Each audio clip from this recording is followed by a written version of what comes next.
2024 లేదా 25లో డిగ్రీ లేదా బీటెక్ చదివారా? సాఫ్ట్వేర్ జాబ్ కోసం ఎదురు చూస్తున్నారా? అయితే కోడ్ జ్ఞాన్ 100 డేస్ కోర్సులో చేరండి, జాబ్ సాధించండి. నమస్కారం అలగరి రవీంద్రనాథ్ గారు. నమస్తే అండి సిరి గారు. చాలా మందికి కూడా ఈ మధ్య కాలంలో పెళ్లి చేసుకునే అమ్మాయి ఎస్పెషల్లీ అంటే చిన్న చిన్న కారణాలతోటే విడిపోతున్నారు, విడాకులు తీసుకుంటున్నారు. అలా కాకుండా తల్లిదండ్రులైనా లేదు అంటే పెళ్లి చేసుకోబోయే అమ్మాయి అయినా పెళ్లి చేసుకునే పోయేటప్పుడు లీగల్ పరంగా తెలుసుకోవాల్సిన విషయాలు ఏంటి అండ్ దీని గురించి మ్యారేజ్ యాక్ట్ ఏం చెప్తుంది సార్? మ్యారేజ్ అయిన తర్వాత జరుగుతున్నటువంటి లీగల్ కాన్సిక్వెన్సెస్ ఎన్నో ఉంటే మన రోజు పేపర్లోను న్యూస్లోను రకరకాల మీడియాలో కూడా మనం చూస్తూ ఉంటాం. అనేక రకాల సమస్యలు ఫేస్ చేస్తున్నారు. అంటే పేపర్కో న్యూస్కో వచ్చే కొన్ని ఇష్యూస్ అయితే రాకుండా అనేక మంది అమ్మాయిలు భర్తతోటి రకరకాలుగా ఇబ్బందులు పడుతూ అతనితో కలిసి ఉండలేక అలా అని చెప్పి విభేదించి డివోర్సులు తీసుకోలేక తమ జీవితాల్ని కంటిన్యూ కొనసాగిస్తున్నటువంటి ఎంతోమంది అభాగ్య మన మహిళా సోదరిమణులు చాలామంది ఉన్నారు. అయ్యో అనవసరంగా ఇతన్ని పెళ్లి చేసుకున్నానే, ఇలా కాకుండా ఇంకో రకంగా చేసుకుంటే బాగుండదని చెప్పి కొన్ని లక్షలాది మంది, నాకు తెలిసి 65 to 70% అమ్మాయిలు తమలో తమ కుమిలిపోతుంటారు. పేరెంట్స్ ఆలోచన ద్వారా ఒక రకంగా ఉంటుంది, అమ్మాయిల యొక్క మనస్తత్వం ఒక రకంగా ఉంటుంది. ఇక్కడ ఏది కరెక్ట్? తనకు కావాల్సిన వ్యక్తిని తను చూజ్ చేసుకోవడం కరెక్టా, లేదా పేరెంట్స్ చూపించినటువంటి అబ్బాయిని చూసుకుంటూ ఆ పేరెంట్స్ని కాస్త సాటిస్ఫై చేయాలి, వాళ్ళ మాటకి రెస్పెక్ట్ చేస్తూ వెళ్ళడం కరెక్టా? ఇక్కడ నేను అరేంజ్డ్ మ్యారేజ్ కరెక్టా, లవ్ మ్యారేజ్ కరెక్ట్ అని చెప్పడం నా యొక్క ఉద్దేశం కాదు. కానీ ప్రతి ఒక్క అమ్మాయి కూడా చట్ట ప్రకారంగా కొన్ని చర్యలు ఉంటాయి. అంటే చట్ట ప్రకారంగా కొన్ని రూల్స్ తెలుసుకుంటే భవిష్యత్తులో మ్యారేజ్ అయిన తర్వాత జరగబోయే లీగల్ కాన్సిక్వెన్సెస్ అంటే చట్ట ప్రకారంగా ఉన్నటువంటి సమస్యలకి కొంత మనం అడ్డుకట్ట వేసే అవకాశం ఉంటుంది. ముందుగా మనకు ఒక అవేర్నెస్ ఉంటే, కొంత నాలెడ్జ్ మనకు ఉండాలి. అంటే చట్టాల మీద, న్యాయాల మీద, మన హక్కుల మీద, మన యొక్క అమెండ్మెంట్స్ మీద, ఈ రాజ్యాంగ సవరణల మీద మనకు కొంత అవగాహన ఉండాలి.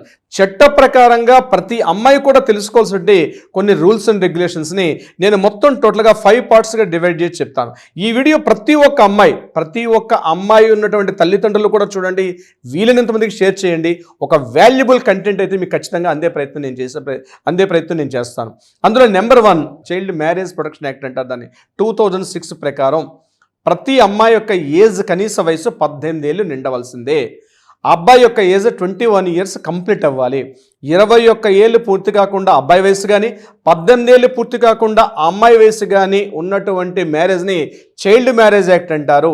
అంటే బాల్య వివాహాల కింద పరిగణిస్తారు. అంటే అమ్మాయి కాస్త అమ్మాయి యొక్క వయసు ఉండకపోయినా, అబ్బాయి యొక్క వయసు నిండకపోయినా ఒక మ్యారేజ్ చేసుకునేటప్పటికి ఇద్దరి యొక్క వయసులో కూడా ఖచ్చితంగా 18 ఏళ్ళు 21 ఏళ్ళు నిండాలి. ఇలా నిండకుండా మ్యారేజ్ చేసుకుంటే ఇమ్మీడియట్గా పోలీసులు వస్తారు. అది ఇన్వాలిడ్ మ్యారేజ్, అంటే ఆ మ్యారేజ్ అన్ఫెయిర్ మ్యారేజ్ అంటారు. ఆ మ్యారేజ్ చట్టబద్ధత కాదు, అది గుర్తుపెట్టుకోండి. చట్టబద్ధత లేదు. దీన్ని అక్కడ ఉన్న కుల పెద్దలు కావచ్చు, ఊరి పెద్దలు కావచ్చు, పోలీసులు కానీ ఎవరైనా అటువంటివి కానీ గుర్తిస్తే ఇమీడియట్గా పోలీసులకు ఇన్ఫార్మ్ చేస్తే పోలీసులు వచ్చి దాన్ని భగ్నం చేస్తారు. ఇమీడియట్గా వాళ్ళిద్దరిని కూడా అరెస్ట్ చేస్తారు. ఎవరైతే ఆ మ్యారేజ్ చేస్తారో వాళ్ళిద్దరిని కూడా పేరెంట్స్ మీద కనీసం 2 సంవత్సరాల జైలు శిక్ష ఉంటుంది. అదేవిధంగా కొంత జరిమానా కూడా విధించే అవకాశం ఉంటుంది. కాబట్టి ఇది కనీస వివాహ వయసు. నెంబర్ 2, మ్యారేజ్ చేసుకున్న తర్వాత ఆ అమ్మాయికి గుర్తుపెట్టుకోవాల్సింది అంటే బిఫోర్ మ్యారేజ్ చెక్ లిస్ట్ అంటాను నేను. కొన్ని పాయింట్స్ చెప్తాను, చెక్ లిస్ట్ చేసుకోండి. మీరు ఎవరైతే అబ్బాయిని పెళ్లి చేసుకుంటున్నారో అబ్బాయి యొక్క అరేంజ్డ్ మ్యారేజా లేదా లవ్ మ్యారేజా ఏదైనా పర్వాలేదు, జస్ట్ ఒక ఇన్ఫాక్చుయేషన్లో పడకుండా ఇప్పుడు నేను చెప్పిన పాయింట్, ఆ అబ్బాయి వెనక ఏదైనా క్రిమినల్ బ్యాక్గ్రౌండ్ ఉందా లేదా, ఇది చెప్పడానికి నేను చాలా సాహసం చేస్తున్నాను. ఎగ్జాక్ట్లీ చెయ్యండి మీరు. ఒక క్రిమినల్ బ్యాక్గ్రౌండ్ ఉందా లేదా అబ్బాయికి.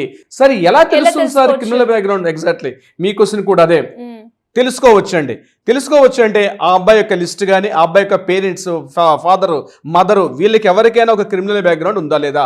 అంటే ఇంతకుముందు ఆ అబ్బాయి యొక్క ఈటీవిజింగ్ కానీ లేకపోతే ఇతరత్ర ఏదైనా కేసుల్లో కానీ ఎఫ్ఐఆర్లు ఉన్నాయా లేదా, మీ తెలిసిన బంధువుల ద్వారా కానీ, మీకు తెలిసిన స్నేహితుల ద్వారా కానీ, లేదా మీకున్నటువంటి సోషల్ మీడియా, అబ్బాయి యూజ్ చేస్తున్న social media LinkedIn, WhatsApp, Instagram, Facebook, ఇతరత్ర ఏమైనా ఆయనకు ఉన్నటువంటి లిస్ట్ ఎలా ఉంటుంది.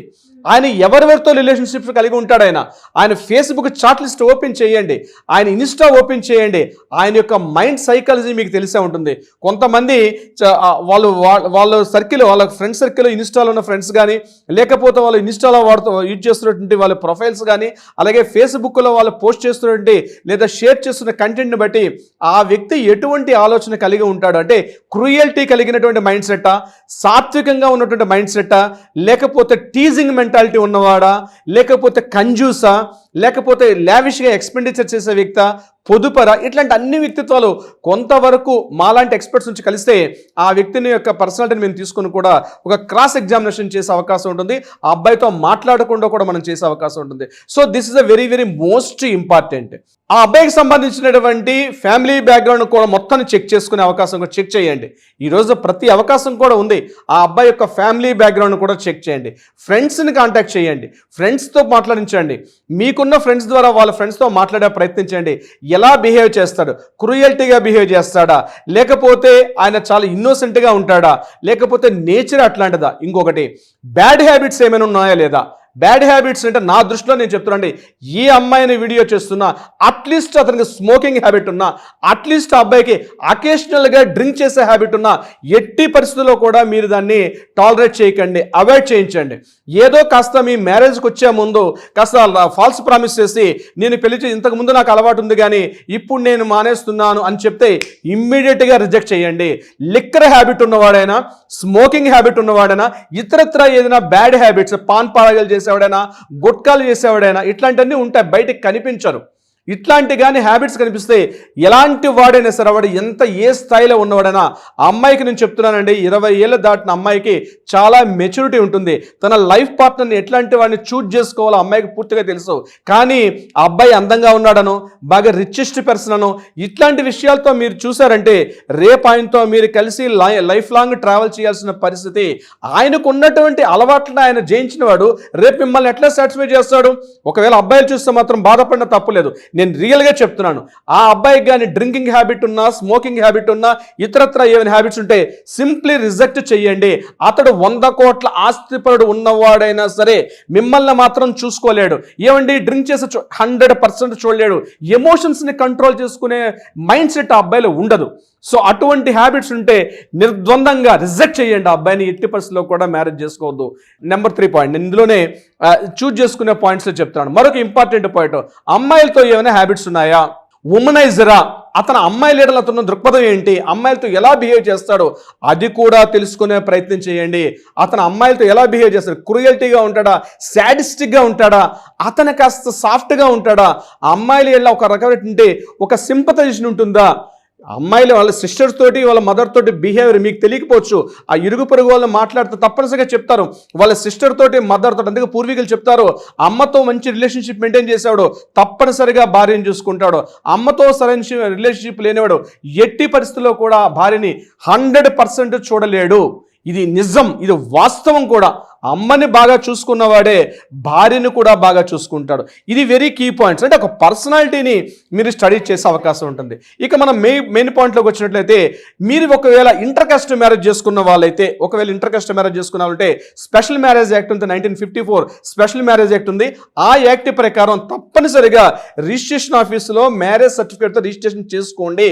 బిఫోర్ 30 days బిఫోర్ ముందే మీరు రిజిస్ట్రేషన్ ఆఫీస్ కన్ఫర్మ్ చేస్తే ఇద్దరి ఆధార్ కార్డులు డీటెయిల్స్ అని తీసుకొని అక్కడ రిజిస్ట్రేషన్ ఆఫీసర్ తప్పనిసరిగా మీ డీటెయిల్స్ ఎన్రోల్ చేస్తారు. మినిమం 30 days ఉంటుంది. మనకి ఏపీ స్పెషల్ మ్యారేజ్ యాక్ట్ 1954 అనే ఒక యాక్ట్ ఉంది. ఆ యాక్ట్ ప్రకారం తప్పనిసరిగా రిజిస్టర్డ్ మ్యారేజ్ సర్టిఫికేట్ కంపల్సరీగా తీసుకోవాలి. ఇది ఉంటేనే మీకు అతని ద్వారా ఆస్తి హక్కులు కానీ, వారసత్వపు హక్కులు కానీ, లేక ఇతరత్ర ఏదైనా మ్యారిటల్ సంబంధించినటువంటి ఏదైనా ఇష్యూస్ ఉంటే కూడా మీ మ్యారేజ్ సర్టిఫికేట్ మిమ్మల్ని ఎప్పుడు కూడా ప్రొటెక్ట్ చేస్తూ ఉంటుంది. ఎందుకంటే ఈరోజు మనం చాలా మంది చూస్తున్నాం, మ్యారేజ్ ఒక అమ్మాయితో చెప్తూ ఈరోజు పెరుగుతున్నటువంటి అనేక రకాల మ్యారేజ్ బ్యూరోలో ఉన్నటువంటి రకరకాల దీంట్లో వాడు 10 మందితో మ్యారేజ్ చేసుకుని కూడా ఇలాంటి జరుగుతూ ఉంటాయి. So marriage certificate is very very most important. అది ఉంటేనే చేసుకుంటారని చెప్పి, ఒకవేళ మీరు ఇంటర్ కాస్ట్ మ్యారేజ్ చేసుకుంటే తప్పనిసరిగా మ్యారేజ్ సర్టిఫికేట్ తీసుకోండి. వితౌట్ మ్యారేజ్ సర్టిఫికేట్ లేకుండా ఎట్టి పరిస్థితుల్లో కూడా మ్యారేజ్ చేసుకోవద్దు. ఇక హిందువులు అయినట్లయితే, హిందువులు కానీ, సిక్కులు కానీ, జైన్స్ కానీ, వీళ్ళందరూ కూడా హిందూ మ్యారేజ్ యాక్ట్ ఉంది 1955 ప్రకారం, ఆ చట్ట ప్రకారంగా ఉన్నటువంటి మ్యారేజ్ యాక్ట్ ప్రకారం ఆ చట్టంలో లోపల మీరు చేసుకోవాల్సి వస్తుంది. ఒకవేళ క్రిస్టియన్స్ మ్యారేజ్ చేసుకున్నట్లయితే 1872 క్రిస్టియన్ యాక్ట్ ఉంది. ఆ క్రిస్టియన్ మ్యారేజ్ యాక్ట్ ప్రకారం ఒక పాస్టర్ దగ్గర కానీ ఒక చర్చ్లో కానీ మ్యారేజ్ చేసుకునే అవకాశం ఉంటుంది. వితౌట్ పాస్టర్ లేకుండా మనం దొంగతనంగా చేసుకుందాం, నువ్వంటే నాకు చాలా ఇష్టం కాబట్టి నేను మ్యారేజ్ చేసుకుంటున్నాను, ఈరోజు మ్యారేజ్ చేసేసుకుందాం, తర్వాత ఎప్పుడో మనం వెళ్ళి అఫీషియల్గా మ్యారేజ్ చేసుకుంటాం అంటే ఎట్టి పరిస్థితుల్లో కూడా యాక్సెప్ట్ చేయకండి. మీ జీవితంతో ఆ వ్యక్తి ఆడుకుంటాడు, అది గుర్తించండి. మీరు మ్యారేజ్ చేసుకున్నారంటే మిమ్మల్ని మీరు అర్పించుకుంటున్నారు కాబట్టి మ్యారేజ్ జరిగినప్పుడే తప్పనిసరిగా ఈ రూల్స్ పాటించండి. ఒకవేళ మీరు ముస్లిమ్స్ అయినట్లయితే ముస్లిమ్స్ పర్సనల్ లా ఉంటుంది. ముస్లిమ్స్ పర్సనల్ లా ప్రకారం వాళ్ళకు కూడా 3 పాయింట్స్ ఉంటాయి. ఒకటి అంగీకారం ఉంటుంది, రెండవది వాళ్ళకి మెహర్ అంటారు, ఒక గిఫ్ట్ ఇవ్వడం కూడా ఉంటుంది. ముస్లిమ్స్ యొక్క రూల్స్ విధానం ప్రకారం చేసుకునే ప్రయత్నం చేయండి. ఏదేమైనప్పటికీ కూడా మ్యారేజ్ యాక్ట్ ప్రకారం రూల్స్ అండ్ రెగ్యులేషన్స్ ప్రకారం పాటించే ప్రయత్నం చేయండి. ఇక 4th పాయింట్, నేను 3rd పాయింట్ చెప్పే ప్రయత్నం చేస్తాను. అది ప్రీ మ్యారిటల్ కౌన్సిలింగ్. అంటే రాబోయే తర్వాత పెళ్లి చేసుకున్న తర్వాత ఒకరి యొక్క, మీరు బాగా ఇన్కమ్ సంపాదించే వాళ్ళు ఉంటారు, ఆ అబ్బాయి ఇన్కమ్ తెచ్చుకునేవాడు ఉంటాడు. ఆదాయ వ్యయాల మధ్య ఇది నువ్వు చూడాలి, ఇంటర్నెట్ నువ్వు కట్టుకోవాలి, నేను ఆఫీస్ ఈఎంఐలు నేను అంటే మనకు ఉన్నటువంటి వెహికల్ లోన్స్ కానీ ఇవన్నీ ఈఎంఐలు నేను పే చేసి ఇలాంటి ఏమో షేరింగ్స్ ఉంటాయి. ఒక భార్య భర్తలు అంటే ఆ షేరింగ్లో ముందే క్లియర్గా డిస్కస్ చేసుకోండి. డిస్కస్ చేసుకోవడమే కాదు, ఒక అథెంటికేషన్, ఒక డాక్యుమెంట్ రాసుకోండి. ఎందుకంటే ఈరోజు మనుషులు నమ్మే పరిస్థితులు లేరు, డాక్యుమెంట్ నమ్మే పరిస్థితులు మాత్రమే ఉన్నాయి. ఒక డాక్యుమెంట్ తీసుకోండి, ఒక ఎవిడెన్స్ రాసుకోండి. మీ తరపున మీ బ్రదర్స్, మీ ఫ్యామిలీ మెంబర్స్, ఫ్రెండ్స్ ఎవరైనా అథెంటికేషన్ పెట్టండి. కేవలం మీ ఇద్దరి మధ్య మాట్లాడుకున్నాం, ఇతన్ని బ్లైండ్గా గుడ్డిగా ఏ మగాడిని కూడా నమ్మకండి. మగాళ్ళు ఒట్టి మాయగాలని చెప్పి ఊరికనే ఒక కవి ఊరికనే పాట రాయలేదు. ఈరోజు మా దగ్గరకు వస్తున్న కేసులు చూస్తుంటే బాగా చితికిపోయి, అంటే అమ్మాయిలు చదువుకున్న వాళ్ళు, ఆర్థికంగా బాగా ఉన్న వాళ్ళు కూడా కేవలం ప్రేమ అన్నటువంటి ఒక వ్యామోహం, పెళ్లి అన్నటువంటి ఒక ట్రాన్స్లో పడిపోయి తమ జీవితాన్ని నాశనం చేసుకున్న అభాగ్య వనితలు ఎంతోమందిని మేము చూస్తున్నాం. సో బిఫోర్ ప్రీ అలర్ట్ అనేది చాలా చాలా ఇంపార్టెంట్. సో ఈ before pre marital counselling, pre marital agreement కూడా చాలా ఇంపార్టెంట్. ఇవన్నీ అనుకూలించి యాక్సెప్టెన్స్ ఇస్తేనే అప్పుడు మీరు మ్యారేజ్కి రండి. ఇప్పుడు నేను చెప్పే పాయింట్స్లో దేని యాక్సెప్టెన్స్ ఇవ్వకపోయినా మీరు ఎట్టి పరిస్థితుల్లో కూడా పెళ్లి అన్నటువంటి ఆ తంతుకి, ఆ 7 అడుగుల బంధానికి మాత్రం మీరు విలువ ఇవ్వకండి. ఫ్రెండ్షిప్ చేయండి, మాట్లాడుకోండి, స్నేహం చేయండి, అంతవరకు తప్పించి మీ జీవితంలో ఒక పార్ట్నర్గా మిమ్మల్ని ఒక వ్యక్తిని తీసుకోవాలంటే ఇది చాలా క్రూషియల్. ఎందుకంటే నవ్వే డేస్ కొన్ని వేల కొద్ది, ప్రతిరోజు 100ల కొద్దీ 10ల కొద్దీ పోలీస్ స్టేషన్లో డివోర్స్ కేసులు వస్తున్నాయి. సార్ మీరు చెప్పిన పాయింట్ బాగానే ఉంది, ఇవన్నీ జరిగితే డివోర్సులు జరగచ్చు కాక, అయినప్పటికీ కూడా మీరు సేఫ్టీ జోన్లో ఉంటారు.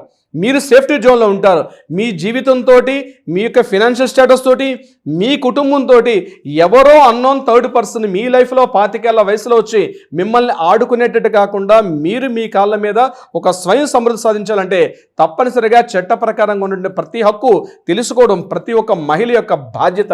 సిరిగారు, హస్బెండ్ నుంచి కేవలం డబ్బే కాకుండా ఏ క్వాలిటీస్ని మనం చూడాలి అనేది మాత్రం ఒక మంచి క్లారిటీ ఇచ్చారు సార్. చాలా వరకు అందరికీ కూడా ఇది ఉపయోగపడే వీడియో, ఎవరైతే పెళ్లి చేసుకోబోతున్నారో అమ్మాయిలకి అని చెప్తాను. Thank you sir. అండ్ లాస్ట్గా ఎవరైనా కూడా ఇంకా దీనికి సంబంధించి ఫ్యామిలీ రిలేటెడ్గా ఎలాంటి ఇష్యూస్ ఉన్నా, లేదు అంటే ప్రీ మ్యారిటల్ కౌన్సిలింగ్ అన్నారు, దానికి సంబంధించిందైనా, లేదంటే డివోర్స్కి సంబంధించిన కేసెస్ అయినా, మాకు మీ గైడెన్స్ కావాలి అనుకునే వాళ్ళు ఎవరైనా కూడా మిమ్మల్ని అప్రోచ్ అవ్వాలి అంటే ఏ విధంగా ఉంటుందంటారు? తప్పనిసరిగా సిరిగారు, కింద స్క్రోల్ అవుతున్న నెంబర్ని కిందన ఇమీడియట్గా మీ చేతిలో ఫోన్ తీసుకొని కాంటాక్ట్ చేయండి, లేదా వాట్సాప్ చేయండి, అపాయింట్మెంట్ తీసుకోండి. అమ్మాయిని పెళ్లి చేయాలనుకుంటే తర్వాత జరగబోయే లీగల్ కాన్సిక్వెన్సెస్ కన్నా బిఫోరే ఆ అమ్మాయిని అబ్బాయిని ఇద్దరిని కూర్చోబెట్టండి, కౌన్సిలింగ్ చేయించండి. మా వర్క్ మేము యాక్చువల్గా ఇందులో ఎక్స్పర్ట్స్గా ఉంటాం. మా ఫిమేల్ అడ్వకేట్స్ ఉంటారు, మేల్ అడ్వకేట్స్ ఉంటారు. మిమ్మల్ని, ఆ అబ్బాయిని, అమ్మాయిని, పేరెంట్స్ని, ఇరు వర్గీయుల్ని కూర్చోబెడతారు. అనేక లక్ష రూపాయలు ఖర్చు పెట్టి పెళ్లి చేస్తారు, కానీ ఇద్దరిని కూర్చోబెట్టి కౌన్సిలింగ్ చేసుకోవడం చాలా చాలా మోస్ట్ ఇంపార్టెంట్. ఆల్రెడీ యూరోపియన్ కంట్రీస్లో ఈ కల్చర్ ఉంది. ప్రీ మ్యారిటల్ కౌన్సిలింగ్ అంది. తర్వాత జరగబోయే కాన్సిక్వెన్సెస్ కన్నా బిఫోరే మనం కూర్చుని కౌన్సిలింగ్ చేసుకోవడంలో చాలా ఉత్తమం. ఇటువంటి సలహా సంప్రదింపులు కావాలనుకున్న కింద స్క్రోల్ అవుతుంది, మనం కాంటాక్ట్ చేయండి. తప్పనిసరిగా మన లీగల్ టీం వాళ్ళకి అప్రోచ్ అవుతారు. సిరిగారు, thank you sir. Thank you so much సిరిగారు. సుమన్ టీవీలో మీ పర్సనల్ అండ్ బిజినెస్ ప్రమోషన్స్ కోసం కింది నెంబర్కి కాంటాక్ట్ చేయండి.